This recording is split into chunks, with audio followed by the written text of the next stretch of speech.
Bonjour et bienvenue dans ce nouveau numéro de Questions sans détour. On va parler de politique aujourd'hui avec l'ancien ministre des Outre-mer, ancien président du Conseil régional qui est également aujourd'hui sénateur. On accueille Victor Allurel. Bonjour Victor Allurel. Bonjour. Alors on a beaucoup de dossiers à aborder avec vous aujourd'hui.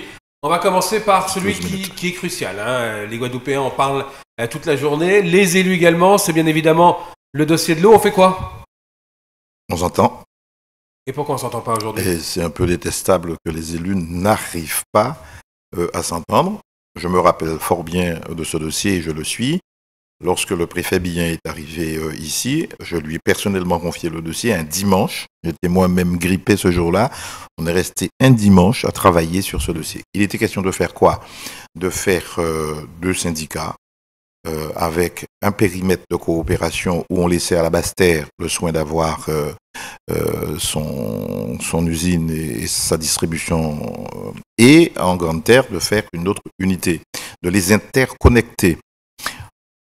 Bon, le préfet a fait un arrêté incluant la Basse-Terre. À l'époque, Mme Michouchouri a refusé. Depuis lors, d'autres présidents ont refusé. Aujourd'hui, il y a des solutions qui sont parfaitement possibles si l'État s'y implique et s'il y a un minimum d'entente entre les élus. C'est quoi ? C'est, à mon sens, le syndicat est unique, il faut tenir compte d'une réalité politique. Les présidents d'agglo ne veulent pas. Non, je suis contre les monopoles. Ouais. Vous aurez demain, si vous faites ça, vous aurez demain un syndicat unique de l'électricité, ça marche. Demain, un autre syndicat pour le transport, un syndicat unique de l'eau. Le jour où on voudra bloquer, tout sera bloqué en Guadeloupe. Donc il faut éviter, je crois, l'émulation, il faut des garde-fous. On peut aujourd'hui, en tenant compte de la réalité politique, parce qu'il y a des oppositions, donner à Basse-Terre ce qu'il faut donner à Basse-Terre. Aider à réparer les tuyauteries et les canalisations.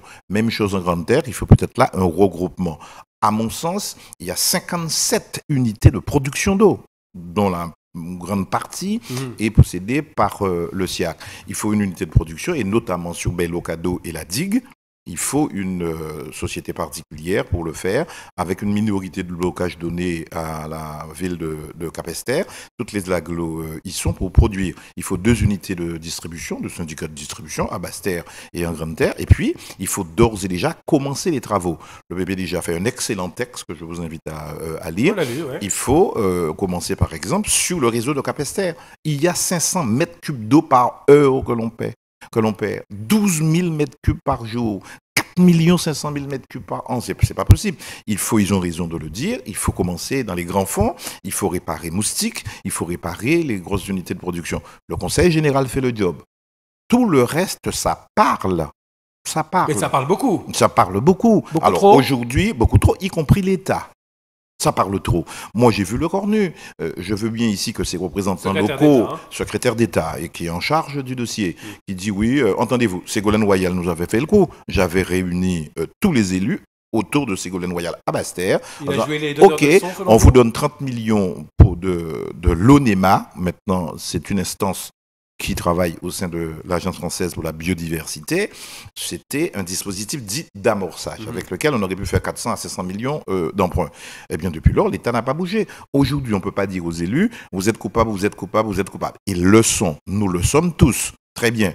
Maintenant, il faut tenir compte d'une réalité politique. On a donné des compétences aux gens, il faut en tenir compte. Le préfet doit recevoir mandat pour dire que nous allons faire ensemble, nous créons 2 choses, et puis nous faisons les investissements appropriés et que l'État met sa cote-part. L'État ne peut plus jouer les dilatoires. Il le fait sur les assises des Outre-mer, il le fait pour un dossier aussi important. C'est pas le non, cas. L'État dit être prêt en bouche, comme on dit, c'est verbal, mais pour le moment, l'État ne bouge pas. Et j'estime même que c'est un mépris, une stigmatisation contre les élus pour dire, vous voyez, vous êtes une bande d'incapables, si l'État n'est pas là. L'État doit prendre conscience de l'état de la chose, de la situation telle qu'elle est et dire, ok, on vous fait un plan, une architecture, une gouvernance, on met de l'argent sur 7 ans, sur 5 ans, sur 7 ans, c'est 600 millions à peu près pour l'eau potable et à peu près 300 millions pour l'assainissement. Comment voulez-vous qu'on vous dise, eh bien, débrouillez-vous tant que vous n'êtes pas entendu. Ça veut dire que c'est une forme de menace.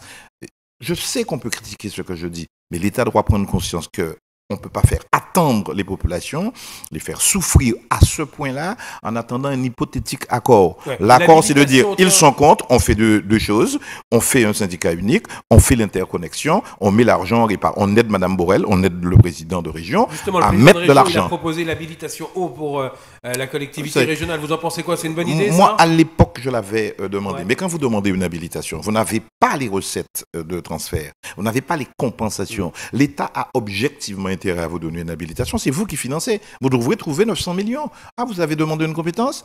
La région met Donc ça part l'ouvrage? d'un bon Pas de sentiment. problème. Mais moi, je l'avais dit à l'époque en disant, messieurs, si vous vous entendez pas, je demanderai une habilitation. Et bien entendu, je négocierai des subventions. Pour le moment, on a attendu 3-4 ans. Moi, je n'oublie pas la campagne des régionales. On a dit, on fera plier Lucette Michaud-Chevry. On fera plier Éric Jalton. Personne n'a plié. Et aujourd'hui, il n'y a pas de Et aujourd'hui, leadership il y a le retour de bâton, c'est politique. ça, Et il y a le retour de bâton. Et les gens commencent à s'énerver. Ils ont bien raison.